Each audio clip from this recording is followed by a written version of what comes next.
Шымкентте жоспарланған 10 әлеуметтік бағыттағы қоғамдық көліктің біреуі ғана іске қосылды. Алайда шалғайда тұратын тұрғындардың қуанышы көпке созылмады. Өйткені ол да уақытша жұмысын тоқтатып отыр.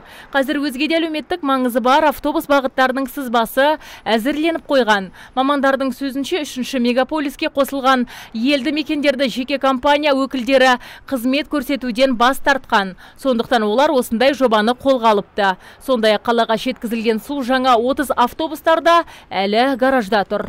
Отдалены от центра и Текесу, Жаңаталап, Алтынтөбе, Абдулабад, Шапрашты, Достық, Ақжар мен Ақтасты жолаушылар легі аз болғандықтан, мұнда бағыттармен қиындықтар бар. Өйткені тасымалдаушы компаниялардың шығыны өтілмейді екен.